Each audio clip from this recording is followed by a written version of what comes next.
The iPhone 17 Pro Max is probably the most capable smartphone camera ever made. And if you already own one, you basically have a free vlogging camera in your pocket. So why would you ever need anything else? Well, since getting the DJI Osmo Pocket 4P, I just realized how many things my iPhone was actually holding me back when it comes to vlogging. So in this video, I want to show you exactly what I mean and compare both of these pocket cameras to see which one is better for vlogging. I just scratched my iPhone. It just fell out of my pocket. Usually I would wear a case, but it hurts. It hurts. Now, the first reason why the DJI Osmo Pocket 4P is such a great vlogging camera is simple. It's a dedicated camera, and that makes more of a difference than you might think. With the iPhone, you're always one notification away from being pulled out of the moment. Message, a phone call, a random alert, and yes, you can set it to airplane mode, but that's already one extra step before you even start filming. Now, with the Pocket 4P, I can just turn it on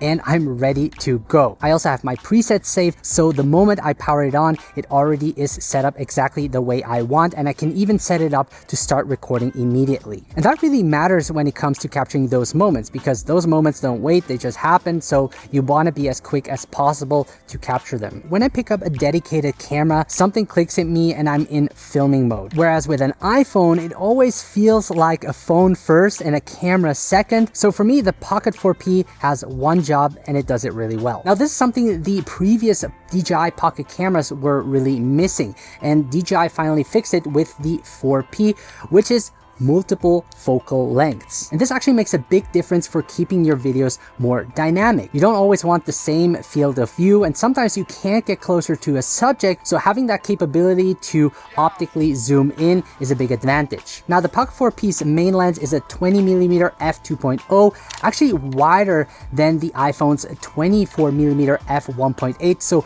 right out of the gate you get a wider field of view, which for vlogging is a big advantage. Now, the Pocket 4P offers looseless zoom at 20, 40, 60, and 120mm. The iPhone gives you a 13mm, 24, 48 with up to 200mm optical zoom. Now, the Pocket 4P shoots in D-Log2, offering 17 stops of dynamic range, and shooting in that log format really retains those details in the highlights and shadows. Even challenging lighting conditions, you don't have any blown out highlights, no crushed shadows. I find that Apple Log 2 is a bit harder to color grade. For me, D-Log 2 is just way easier to color grade, more forgiving, more natural to work with. And by the way, if you're not familiar with color grading, I do have LUTs available for D-Log 2, the Essential LUT Pack, which gives you a natural look with 3 options. You've got standard, rich, and fade, and then there's the Creative LUT Pack, which gives you 8 stylized looks to make your videos pop instantly, including my DJI vlogging settings guide for the DJI Osmo Pocket 4P. This way you get the exact same looks when using these LUTs that you're seeing right now. I'll be sure to leave a link in the video description below. Now, another huge plus is the Pocket 4P's built-in mechanical stabilization. You get natural stabilized footage straight out of the camera. The iPhone has electronic image stabilization, but it crops in slightly to compensate for camera movement. It's not bad, but it's not the same as mechanical stabilization. So we're now doing a stabilization test. I'm holding the Osmo Pocket 4P and the iPhone 17 Pro Max side by side so that you can see the difference. I'm just gonna walk along this path, and I'm using their main lens on both. Now, I have active track enabled on the Pocket 4P, so when I move my head, you can see that it follows me, as with the iPhone, I can't see if I'm centered. Now, you're also listening to the internal mic.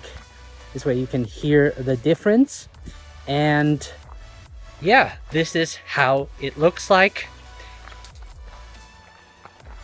Now, the gimbal built into the Pocket 4P brings another big advantage, which is you can flip the camera and still see yourself with the screen while vlogging. And with the iPhone, when you're filming with the rear camera, for the best quality, you have no way of seeing what you're recording. And using the selfie camera just doesn't give you the same quality. And also with the 3-axis gimbals, it offers more creative possibilities. Not only do you get better, more natural, stabilized footage, but you can also achieve creative shots that would otherwise be more difficult to achieve handheld. Now with the iPhone, you can additionally mount a mobile gimbal, but the setup time will take longer and it's something extra to carry around, whereas with the Pocket 4P, I can just easily fit this into my pocket and is ready straight out of the box. Also impressive was the low light test between the iPhone 17 Pro Max and the Osmo Pocket 4P shot side by side. First, using the main 1x lens shot in 4K 30 frames per second with the standard color profile and exposure left in auto, you can clearly see the difference on the Osmo Pocket. My face is brighter, the skin tones hold up better, and I still stand out clearly as the subject with very minimal noise. Next, I compared the 3x on the Pocket 4P against the 2x on the iPhone. You can see that nice background blur on the Pocket 4P's 3x, while the iPhone shows noticeably more noise and a loss of detail. So regarding low light, the Pocket 4P is the clear winner. Now another area where the Pocket 4P pulls ahead is slow motion. You can shoot up to 4K 240 frames per second, which gives you an incredibly smooth, detailed slow motion footage. The iPhone 17 Pro Max is capped at 1080p for 240 frames per second. So if you want that super slow motion look, but in full 4K quality, the Pocket 4P is the clear winner. Now in both of these cameras, the built-in microphone sounds pretty solid as long as you're close to them. But when it comes to wireless audio, the Pocket 4P has a clear edge. I can connect the DJI mic directly without needing a receiver. It works seamlessly right out of the box. And with the iPhone 17 Pro Max, you'll need to connect the receiver first to make it work. It's just one extra thing that I need to think about. Now, one of my favorite features on the Pocket 4P is active track. Because of the built-in 3-axis gimbal, the camera can actually follow me and keep me centered in the frame, which is a game changer for solo vlogging. And the iPhone just simply doesn't have this. You could pair it with a mobile gimbal to get similar results, but that's an extra purchase and an extra setup time. And what I love about active track is the creative freedom it gives you. You can actually create camera movements in your videos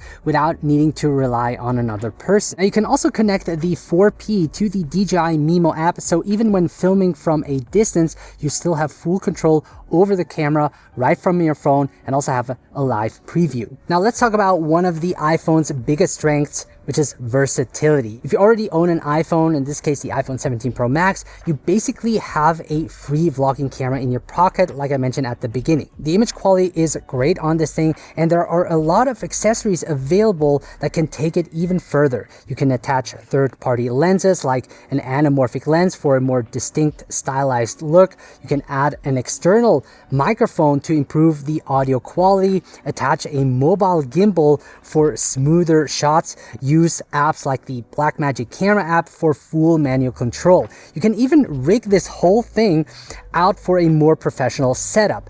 But as a dedicated camera for vlogging, the camera, it's great to start with. It's just less convenient, and that's where the Pocket 4P really pulls ahead. So the big question is, which one should you get? If you're just starting out with vlogging or already own an iPhone and don't want to invest in a dedicated camera, the iPhone is a fantastic starting point. The image quality is great, it's always in your pocket, and it's essentially free. But if you're serious about vlogging and want a more convenient and better overall experience, the Pocket 4P is the clear winner. For me personally, it just makes more sense to go with the Pocket 4P for vlogging. I can flip the camera and see myself instantly. There are no notifications or interruptions, and it's ready to go in seconds. The iPhone is a great multi-tool, but that's exactly the problem. Once you have the Pocket 4P, it's kind of hard to go back. Yeah, I hope you found this video helpful, and if you have any questions, feel free to leave a comment below. Don't forget, if you are interested in the LUT pack for D-Log 2, be sure to check out the link in the video description to quickly elevate your footage. Thank you so much for watching, guys, and I'll see you in the next one.